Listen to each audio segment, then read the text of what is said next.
son günlerde yine bazı camilerimizin borcu vardır diye elektrikleri DEDAŞ tarafından kesiliyor. Haliyle ve haklı olarak cami cemaati de bize gelip bu sorunun bir çözüme kavuşturulması talebinden bulunuyorlar. Bu sorunlar daha önce de bize ulaştığı için valimizle, müftülerimizle ilgili kurumlarla daha önce de konuşmuştuk fakat maalesef köklü bir çözüme kavuşmadı. Halk şunu diyor haliyle, cami cemaati şunu diyor.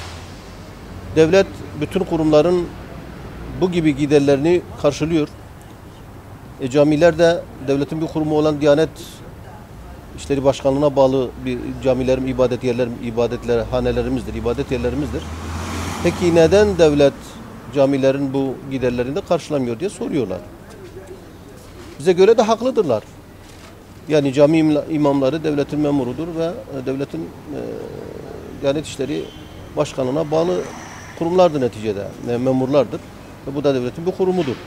Bize göre de nasıl devlet diğer kurumlarda benzeri giderleri karşılıyorsa camilerin de aydınlatma, işte soğutma, serinletme, ısıtma giderlerini de devletin karşılaması lazım.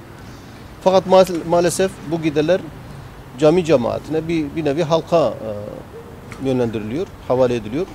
Bu da doğrusu cami imamlarımızı bir anlamda da rencide ediyor. Bunun bir sürü zararını sayabiliriz. Neredeyse her cuma günü hutbede işte imamlarımız cemaatine karşı işte elektrik borçlarını, caminin diğer giderlerini karşılamak için neredeyse bir dilenci pozisyona sürükleniyor. Bu hem imamlarımızı rencide ediyor. Bunu anlayabilmek için bir empati yapmak lazım aslında. Diğer taraftan işte sık sık cami cemaatinden bu paralar istenince halkı bıktırıyor. İşte dediğim gibi imamlarımızın hasılı halkın bu defa camilere gelme iştiyakını bize göre kırıyor.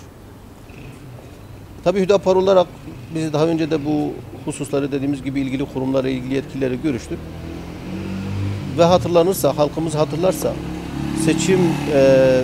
yerel seçimlerde bizim belediye ile ilgili şöyle bir vaadimiz de vardı. Şayet halkımız bize belediyeleri teslim ederse ibadethanelerimizin, medreselerimizin, camilerimizin bu gibi giderlerini işte aydınlatma, serinletme, ısıtma giderlerini biz belediye bütçesi tarafından karşılayacağımızı söylemiştik. Hala da o sözümüzün, o vaadimizin arkasındayız.